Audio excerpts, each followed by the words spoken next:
This is the video portion of the Drama of Scripture final project. A couple things I'd like to mention before to go along with the essay. First, we have the theme. I think it's really important for us to remember the theme going through the Bible. It's the theme of redemption. You see that theme going right up all the way from the beginning in Genesis, and then all the way up to Revelations. Some key points you see it in the in Genesis, Adam and Eve, how they sin and how God lays the foundation of how they're going to be redeemed. When he's handing out the punishment, it says that Eve's son or her kin will stomp on the snake's heel, while showing that later on they will be redeemed. And then as you see in the beginning, even in parts of the Old Testament, there's a lot of prophecy and foreshadowing towards that happening later on. And after the intertestament period between the Old and New Testament, after that we have when Jesus comes and redeems the earth, his creation, makes everything righteous again. It gives us a chance to come in and, redeems us. You know what I'm saying. Redeems us.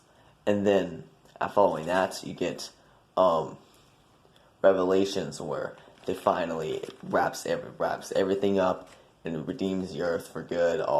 Everything is put away, squared away. It's all the loose ends are tied up, is what I'm going for with that. And then, connections. We have let's kind of go through the acts of the Bible. We have Act 1, God establishes his kingdom. We have Act 2, this is God establishes his kingdom, and he creates his creation. So everything's beautiful at first and it's great, and then when Act 2 rolls around, rebellion and the kingdom fall happens, and that kind of tarnishes and shatters the relationship between God and man. For the time being, it's never the same. And then we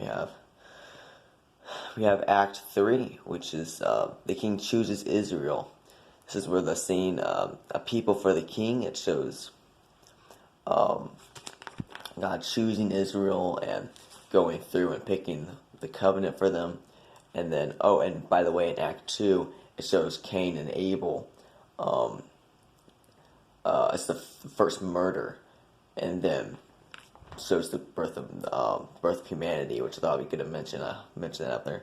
Then we have scene 1, people of the king, so I mentioned that. It's where the introduces Israel. And then we have scene 2, a land for the people, which takes place right when God is leading Israel to the promised land. And then we have Act 4, the coming of the king, redemption is accomplished. So this is really important. This is when Jesus comes in and redeems his people. And this is, we wouldn't be even talking about this if it weren't for that. So that's incredibly important. This goes without saying, obviously. It's incredibly important. Then we have Act 5, spreading the news, and we have alright, this is vital church.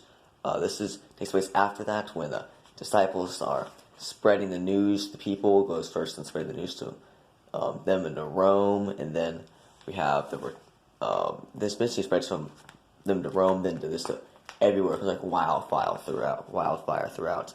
And you have the Act 6, which is in Revelation, which is to come, hasn't happened yet. It's when Jesus, is the King returns, Jesus returns, and the final redemption. This is when everything wraps everything up. This is where the story ends, and I can't wait for it. This has been my video section of the project. I hope you enjoyed. Have a good one.